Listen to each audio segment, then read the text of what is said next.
Hebreus capítulo 10, verso de número 30 diz o seguinte: porque bem conhecemos aquele que disse: minha é a vingança, eu darei a recompensa, diz o Senhor. E outra vez o Senhor julgará o seu povo. 31. Horrenda coisa é cair nas mãos do Deus vivo. Repete comigo: horrenda coisa é cair nas mãos dos Deus vivo. Horrenda coisa é cair nas mãos de Deus. Meus irmãos, quando a gente cai em uma cilada, quando o diabo tende a conseguir algum sucesso contra as nossas vidas, Deus nos liberta, Deus nos livra. Mas horrenda coisa é cair nas mãos de Deus. Quem é capaz de nos tirar das mãos de Deus? Somente Ele, somente Ele. Então nós precisamos pensar que a nossa vida deve evitar a todo custo. A todo custo. Isso implica em deixar coisas, isso implica em abandonar pessoas, abandonar tudo aquilo que for necessário, para que a gente não caia nas mãos do Deus vivo. Porque horrenda coisa é cair nas mãos do Deus vivo. Eu nunca vi um culto como este, uma reunião como esta, apenas como um entretenimento. Eu nunca vi um culto a Deus apenas como uma forma de eu ter algo para fazer no meu dia, uma forma de preencher alguma lacuna dentro do meu dia. Eu sempre vi um culto a Deus com a seriedade que isso exige. Mas infelizmente muitas pessoas que já conhecem a palavra de Deus vêm ao culto, mas não prestam culto ao nosso Deus. Não adianta eu vir a um culto se eu não for cultuar a Deus. Nós precisamos entender a necessidade clara, real e urgente de entregarmos a nossa vida a Deus. Muitas pessoas vêm aqui na igreja, não prestam culto. Muita gente quer o milagre, mas não quer temer a Ele. Muita gente quer a bênção, mas se esquece da parte do sacrifício. Eu preciso me sacrificar todo novo dia. Amanhã a minha carne vai se levantar outra vez. Amanhã o meu desejo pelo mundo vai falar alto outra vez. Não se engane. Por mais tempo de igreja que você tenha, por mais santidade que você busque, amanhã e hoje e depois de amanhã e todo santo dia, a sua carne vai gritar pelos desejos que ela tem. E nós que já aproveitamos do mundo lá fora, sabemos que é gostoso lá fora. Os prazeres da vida são bons sim. Não vou mentir, eu não sou hipócrita dizer que não são, porque eu já aproveitei, eu já me deleitei naquele mundo lá fora. Até o dia que eu entendi que aquilo era uma ilusão. Nós precisamos pensar o seguinte: há uma decisão que não pode mais ser adiada. Ontem eu estive em um velório, fomos fazer outro velório. A mãe do irmão Robson, não sei se alguém aqui conhece, ele vem geralmente à noite, faleceu, 76 anos. Estava com câncer, mas a morte dela não foi provocada pelo câncer. Ela tinha um câncer e tinha 2 hérnias gigantes na sua barriga.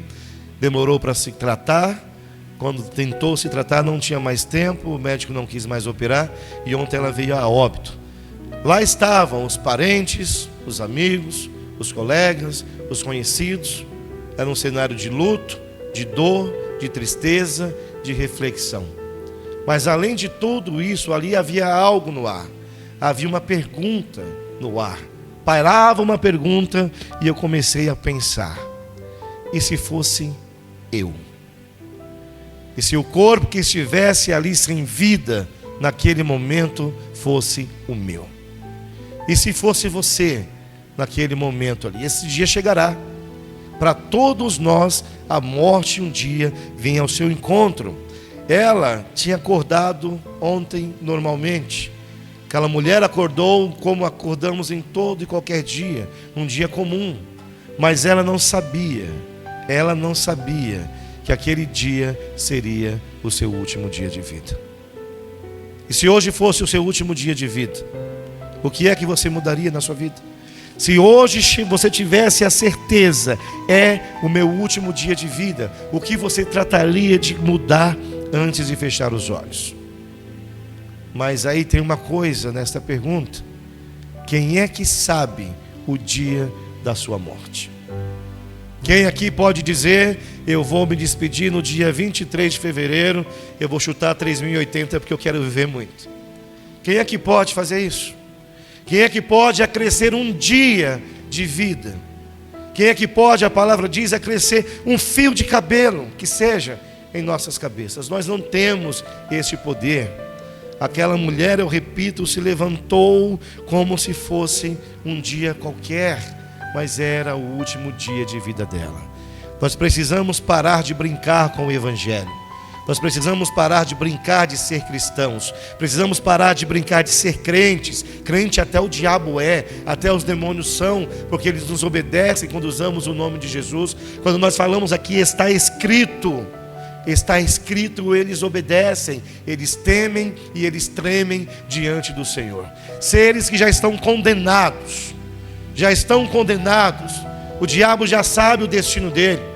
E nós que temos a oportunidade ainda de nos mantermos salvos, temos brincado de sermos cristãos, temos zombado da palavra de Deus. A maioria de nós, a gente vive como se a eternidade fosse algo opcional. Eu disse há pouco para você, ela não é opcional, ela virá. A eternidade virá sobre a sua alma. E nós, enquanto estamos aqui, enquanto temos tempo, é que vamos definir o destino da nossa alma. Acredite, o inferno existe. Não foi feito para mim, não foi feito para você. Mas muitos de nós, por continuarem brincando, por continuarem achando que tem todo o tempo do mundo, por continuar ignorando a palavra de Deus, achando que no último momento, como aquele ladrão na cruz, eu vou simplesmente me arrepender, e Jesus, pela sua infinita misericórdia, Deus, pela sua graça, pela misericórdia, vai dizer de novo: ainda hoje estareis comigo no paraíso. Meus irmãos, quando nós pecamos conscientemente, quando nós insistimos em repetir os mesmos erros, a pessoa vem aqui, pede perdão por algo, amanhã pede perdão pela mesma coisa, semana que vem de novo, e de novo, e de novo. Quando nós pecamos conscientemente, a palavra de Deus nos ensina que o sacrifício não nos compete mais, não nos apetece mais, não nos alcança mais. Pastor, o que isso significa? Que tudo aquilo que Jesus Cristo fez por você não valerá de nada. Não temos mais tempo para brincar com a nossa salvação. Tem gente perturbada porque a alma dela sabe o final que ela tem adiante dela. Quantas pessoas andam perturbadas porque a alma dela sabe que por conta destas ações, por conta do meu comportamento, por conta das minhas decisões, eu estou cavando a minha sepultura com a segunda morte. A segunda morte não tem mais jeito, não tem mais jeito. Jesus voltará como juiz, como um justo juiz. Horrenda coisa é cair nas mãos do Deus vivo. É horrendo porque é justo. Deus não vai mandar a sua alma para o inferno por uma injustiça. Lá em Apocalipse 20, se eu não me engano, está escrito: e abrirão-se os livros, e abrirão outro livro, o livro da vida, e os livros das nossas ações, e os pecados serão expostos, e seremos julgados um a um. A decisão sobre o destino da minha alma é minha, a decisão sobre o destino da sua alma é sua, a decisão é nossa. Deus não condena ninguém. Deus não condena ninguém. Pense num aluno que não faz nada o dia todo na escola, não faz nada, não quer saber de nada, não cumpre com as tarefas, não faz os trabalhos, não se prepara para as avaliações. Aí chega no final do ano, reprova. Aí o pai vai lá: a senhora reprovou meu filho. O professor não reprova ninguém, aluno se reprova. Deus não condena ninguém, nós nos condenamos com as nossas ações. Não dá mais tempo. Nós não temos o tempo que imaginamos ter. Eu já falei isso para você aqui. Aquela mulher achou que tinha mais tempo, não teve. Hoje, a filha da dona Neuza, infelizmente, fechou os seus olhos. Não tem mais tempo. Quando eu estou lá, com os meus olhos cerrados, não tem mais jeito. Ah, mas eu vou orar para que Deus alivie o sofrimento da alma do meu parente que foi condenado. Isso não existe. O tempo é agora, a hora é esta. Não deixe para amanhã. Você não sabe se amanhã você estará aqui. Eu não sei se hoje eu ainda permaneço aqui. Eu espero em Deus. Eu desejo isso com o fundo da minha alma. Eu quero viver até virar pedra. Mas não sou eu quem decido isso. Não sou eu quem decido isso. Deus pode ver em mim que daqui a pouco, daqui a 2 anos, eu vou me perder e me recolho. Se Deus fizesse isso com todo mundo, o João vai se perder, então eu já vou recolhê-lo para que ele não seja condenado, seria ótimo, seria incrível. Mas não é assim que funciona. Não é assim que funciona. Deus te deu o livre-arbítrio, mas eu já falei aqui também, repito, aqui está o livre-arbítrio do cristão. Ah, pastor, mas eu decido o que eu faço, eu sinto muito. Ah, mas aqui eu não concordo, eu sinto muito. Ah, mas Deus exige demais, eu sinto muito, muito. Mas ou a gente aprende a obedecer, ou a gente aprende a sofrer eternamente. Já furou o dedo com agulha? Dói. Já queimou o dedo no fogão? Dói. Imagine isso se repetindo por toda a eternidade. E é o sofrimento, é a perturbação da alma. Da alma. Isso aqui é matéria. Ontem, enquanto eu falava no velório, eu apontei para aquele caixão. E eu lembro que o auxiliar Mauro estava comigo e o voluntário Mateus. E eu olhei para eles e falei: a morte é feia. A morte é feia. Imagine a segunda morte. Eu falava para o povo ontem, isso é só matéria. A verdadeira Mara não está mais aqui. Ela era serva de Deus, ela era fiel a Jesus Cristo. A palavra nos ensina que quando nós morremos, quando nós dormimos em Cristo, nós acordamos nele. Mas e se ela não fosse? E se a família dela não tivesse intercedido? Se a minha família não tivesse Eu falei ontem, não sei para quem, eu não me lembro. Foi uma visita que a gente fez ontem à noite. Ontem era 10h30 da noite e a gente estava fazendo uma visita.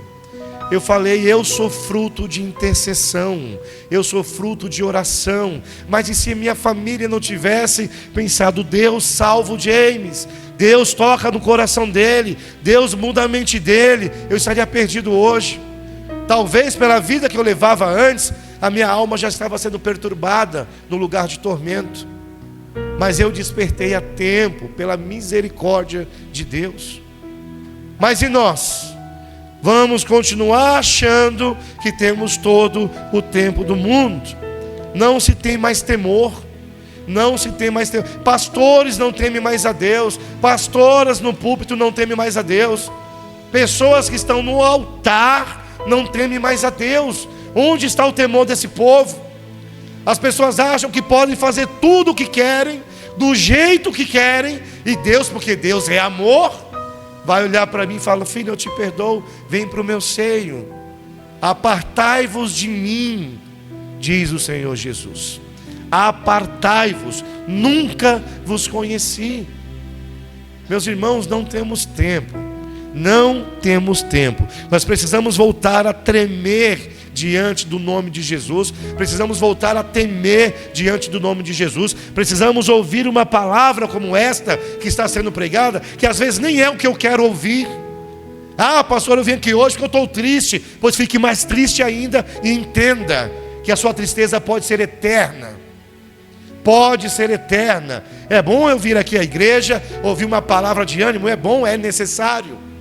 Mas do que adianta eu vir aqui avivar a sua fé, falar para você que vai dar tudo certo, que Deus é Deus poderoso, que Deus é Deus que guarda os seus, que Deus é o Deus que socorre, que restaura, que transforma, sem dizer para você que Deus é o Deus que também é justo. Ele não vai te salvar se você não estiver andando de acordo com os mandamentos dele. Não vai ser salvo, ficará de fora, ficará de fora. Se eu descer desse altar e começar a viver uma vida de porco, eu vou ficar de fora. A misericórdia de Deus tem limite. Ela é renovada todo dia. Para aquele que ele olha e vê, ele está tentando, ele está se esforçando.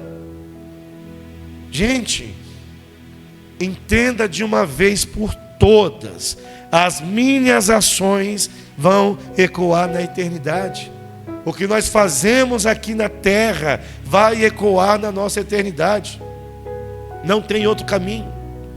Precisamos voltar a ter temor do Senhor, temor da sua palavra. Isso aqui tem promessa, mas tem ameaça. Tem ameaça. E nós só enxergamos a promessa, só enxergamos a coisa boa. Jó disse: se eu posso receber o bem, por que é que eu não posso receber o mal de Deus? Vamos acordar enquanto há tempo. Coloca, amor, por favor, Provérbios 9:10. Provérbios 9:10. Diz o seguinte: o temor do Senhor é o princípio da sabedoria, e o conhecimento do santo a prudência. Gente, temor não é você ter medo de Deus, não é você andar desesperado por ouvir o nome de Deus. Temor é respeito, é obediência, é admiração, é reverência. Temer a Deus é colocar a Ele acima de você mesmo, acima de todos nós. Temer a Deus não é você ficar com medo dEle. Temor não é isso. Temor é: eu vou andar em obediência, eu vou andar de acordo com a palavra de Deus, eu vou ouvir a direção de Deus e vou obedecer. Isso é temer, é honrar a Deus, é respeitar a Deus, é obedecer a Ele. Nós precisamos ter temor. A gente vê cada porcaria na internet, tanta gente que zomba de Deus em cima do altar dele. A mão de Deus vai pesar, a mão de Deus vai pesar. E horrenda coisa é cair nas mãos de Deus. O princípio da sabedoria é o temor a Deus. É temor a Deus. Nós precisamos ter o temor a Deus. O temor dele e o conhecimento dele é aquilo que deve motivar as nossas ações. É o que nós devemos ter como primícia, como norte, como bússola. É isso que eu preciso fazer. Ou a gente vai continuar vendo igreja lotada, céu vazio. Igreja lotada, inferno cheio. Igreja lotada, lugar de tormento, vindo cada vez mais gente que tem a promessa de Deus. Temor é reverência, temor é obediência. Não é o pai bravo que chega em casa depois de você ter feito algo errado. Não é isso. Não é isso. Vamos fazer referência a Deus, reverência. Nós não podemos mais brincar. Quem é temente a Deus não brinca com o pecado. Não brinca com o pecado. Pecado é uma arma do diabo. Pecado é uma cilada do diabo. Pecado é gostoso. Por isso nós precisamos vigiar cada vez mais. Horrenda coisa, meus irmãos, horrenda coisa é cair nas mãos de Deus. Nós falamos: quando eu for adulto, quando eu for mais velho, quando eu viver mais, eu vou para a igreja. Quando eu aproveitar o que tem lá fora, eu vou para a igreja. Quando eu estiver no fundo do poço, eu vou buscar a Deus. Amanhã eu me converto. Semana que vem, pastor, eu vou no culto. E se a semana que vem não chegar para você? Amanhã eu vou me batizar. Amanhã eu vou me converter. Meus irmãos, o arrependimento junto com o temor tem que ser urgente. É urgente, é hoje, é agora, não é amanhã. Amanhã a Deus pertence. A gente já cansou de ouvir isso, mas parece que a gente não ouve. Fala para o seu irmão: o arrependimento é urgente. O arrependimento é urgente. Quem não se arrepende não tem temor. Quem não se arrepende não converte os seus caminhos. Quem não se arrepende não pode ser perdoado, meu irmão. Não tem como ser perdoado. Coloca por favor 2 Coríntios 6:2. Eu ainda sou muito novo, dizem os jovens. Eu ainda tenho muita coisa pela frente, diz o jovem. Quantos jovens têm sido enterrados todos os dias? Quantos pais têm enterrado os filhos? Há uma inversão violenta neste mundo. 2 Coríntios 6:2, porque diz: ouvi-te em tempo aceitável e socorri-te no dia da salvação. Eis aqui agora o tempo aceitável. Eis aqui agora o tempo aceitável. Eis aqui agora o dia da salvação. Qual é o dia da salvação? É hoje. Qual é o momento da salvação? É agora. Não é amanhã, não é depois, não é mais tarde, não é a semana que vem. Você não sabe o dia da tua morte. Você não sabe o dia da tua morte. Arrependimento é hoje, é para hoje. Eu não estou falando de remorso. Não estou falando de ter magoado a minha esposa e me sentir mal porque eu estou vendo ela triste. Estou falando de arrependimento. Arrependimento é urgente e o arrependimento precisa vir agora. Agora. Quem pode garantir? Não é praga, está amarrado, repreendido em nome de Jesus. Mas quem pode garantir que ao sairmos daqui, e eu me incluo nisso, eu vou chegar ao meu destino? Quem pode garantir isso? Quem é que pode garantir isso? Apenas Deus. Nós precisamos entender a seriedade de nos entregarmos a Jesus Cristo. A decisão de nos entregarmos a Jesus Cristo é algo seríssimo. É sério. É seríssimo. Eu preciso me entregar a Jesus. Eu preciso andar de acordo com a palavra. Pastor, mas é difícil, eu sei que é difícil para mim também. Vocês acham que o pastor Lucas não sofre tentação? Que a pastora Adriana não sofre tentação? Que a pastora Vanessa não sofre tentação? Que eu não sofro tentação? É pior ainda, porque nós somos alvo do diabo. Todo dia o diabo atenta contra nós, contra a nossa vida. Todo dia vem um prato suculento na nossa frente. Todo dia o diabo vai colocar um prato suculento diante de você. Mas qual é a sua escolha? É lembrar que a decisão de se entregar a Jesus Cristo é seríssima. Coloca, por favor, Mateus 7:21. Mateus 7:21 é claro como um cristal. Claro como um cristal é esta mensagem. Nem todo o que me diz Senhor, Senhor, entrará no reino dos céus, mas aquele que faz a vontade do meu Pai que estás no céu. Nem todo aquele que me diz Senhor, Senhor, entrará no reino dos céus, mas aquele que faz a vontade do meu Pai que estás no céu. Não basta frequentar culto, não basta frequentar a igreja, não basta conhecer versículo da Bíblia, não basta cantar louvor. É preciso se entregar, corpo, alma, entendimento, coração, espírito nas mãos do nosso Deus. Quando a gente vier no culto apenas como frequentador, não vai adiantar. O bispo pode ser enganado, os pastores podem ser enganados, vocês podem ser enganados, mas quem pode enganar a Deus? Quem é que pode enganar a Deus? Nada está oculto aos olhos do Senhor. Tudo é nu, tudo é aparente aos olhos dele. Não adianta vir à igreja, ser crente dentro da igreja, mas depois lá fora, é como o bispo sempre fala, né? A gente dá banho no porco, a gente joga perfume no porco, solta o porco, para onde o porco volta? Para a lama. É a mesma coisa, eu venho para o culto, me sento, oro. Tem gente até que chora da igreja porque se emociona. Não é errado chorar. Quantas vezes você já me viu chorar aqui no altar? Mas eu choro porque eu sinto a presença de Deus. Eu não choro para te emocionar. Eu não choro porque eu quero ser sou o pastor no culto dele. Eu choro porque a presença me toma. A presença me toma. Eu tive dificuldade hoje, pedi para o Douglas tocar uma música, eu não conseguia nem falar. Não é para me aparecer, é porque o Espírito Santo vem.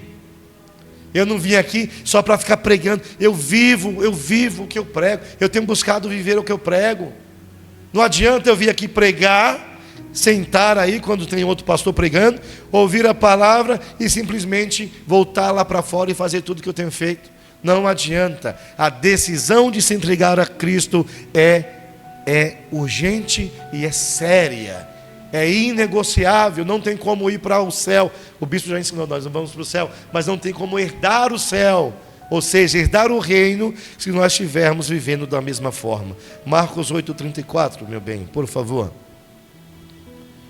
E chamando a si a multidão, com os seus discípulos, disse-lhes: se alguém quiser vir após mim, negue-se a si mesmo, tome a sua cruz e siga-me. É renúncia, é cruz, é entrega. A coisa mais difícil que a gente tem é negar a nós mesmos. Nossa carne é forte, por isso nós precisamos alimentar o nosso espírito, para que a nossa carne, mesmo sendo forte, não tenha mais força que o nosso espírito. Não existe meio cristão, não existe meio servo, não existe meio salvo. Ou nós estamos em Cristo, ou nós estamos condenados ao inferno. Que eu repito, não é para você, não é para você, não é para mim. Mas muitos de nós habitará naquele lugar de tormento. Choro, ranger de dentes, onde o fogo não se apaga. O fogo não se apaga, o tormento não cessa. Precisamos entender de uma vez por toda que o nosso tempo está acabando. Repita bem alto: o tempo é uma ilusão. É uma ilusão. O tempo é uma ilusão. Eu não posso determinar o meu tempo. O tempo é uma ilusão. Coloca, amor, por favor, Tiago 4,14. O tempo é uma ilusão. Digo-vos que não sabeis o que acontecerá amanhã, porque que é a vossa vida? É um vapor, aparece por um pouco e depois se desvanece. Repete comigo: digo-vos que não sabeis o que acontecerá amanhã. Olha a pergunta que a palavra que Tiago nos faz: o que é a sua vida? O que é a nossa vida? A palavra nos mostra: a nossa vida é um vapor. O vapor vem e logo desaparece. Toma lá um banho super quente. A minha esposa, às vezes, pensa que ela sai de lá que ela saiu do bronzeamento artificial. Meu Deus do céu. Pense no água quente, você não consegue nem abrir a porta do banheiro e enxergar o espelho de novo. Mas quando ela desliga o chuveiro, quando a gente abre a janela do banheiro, quando abre a porta do banheiro, aquele vapor todo vai embora. Numa questão de segundos. É assim a nossa vida. O que é a sua vida? É apenas um vapor. É apenas um vapor. Meus irmãos, a gente acorda todo dia, a gente faz plano e tem que fazer plano, a gente faz projeto e tem que fazer projeto, a gente sonha e tem que sonhar mesmo, a gente corre e é preciso correr atrás das nossas coisas. Mas o que é a nossa vida? Do que vai adiantar eu ganhar o mundo e perder a minha alma? Do que é que vai adiantar eu ter uma vida próspera financeiramente? Do que vai adiantar se eu cair nas mãos de Deus sem Jesus Cristo como meu advogado? Horrenda coisa é cair nas mãos do Deus vivo. Se prepare enquanto há tempo. Não brinque com a graça de Deus. Não brinque com a graça de Deus. A graça cessa. Não deixe para amanhã a sua conversão. A sua vida é um vapor. A sua vida é um vapor. Chega de adiar a nossa conversão. Chega de brincar com a nossa salvação. Chega de tentar caminhar sozinhos por aí. A gente vai se perder. Não adianta eu continuar querendo andar com um pé na igreja e outro pé lá fora. No dia do juízo, eu repito, não há mais tempo para arrependimento. Não há mais tempo para voltar atrás. Não há mais tempo para fazer a decisão correta. Não há mais tempo para fazer a escolha certa. Não há mais tempo. Não há mais tempo. Quando vier o juízo, aqueles que subirem para o tribunal de Cristo serão julgados não para ser salvos, mas para receberem a condenação. Não haverá mais tempo. Não haverá mais tempo. O céu está aberto. O convite está feito. Mas não se engane, a porta também se fecha. Deus já te chamou, Deus já te convidou. A porta dele, a porta do céu está aberta. Mas acredite, não se engane, a porta do céu também se fecha. A graça de Deus é abundante, sim, mas o juízo é justo e é real. O juízo de Deus é justo, e além de justo, ele é real. Não se engane, não se engane. Aqueles que quando Cristo voltar não forem dele, não estarão lá no tribunal como juízes, como testemunhas, estarão lá como réus. E não réu para ser absolvido, réu para receber a sentença da segunda morte. A sentença da segunda morte. Não devemos temer aquele que mata o corpo, devemos temer aquele que tem o poder, diz a palavra, de matar o corpo, mas também de matar a alma. Não se engane, a porta também se fecha. Não adie a sua conversão, não adie a sua salvação, não brinque com a sua salvação. Eu repito, a graça é abundante, mas o juízo é real. Amém? Que Deus fale mais ao seu coração, que essa palavra entre no seu coração, que faça você refletir sobre os seus passos, sobre os seus caminhos, e que Deus venha ter misericórdia de cada um de nós e nos ajude a continuar andando em retidão diante do Senhor. Amém? Louvado seja Deus.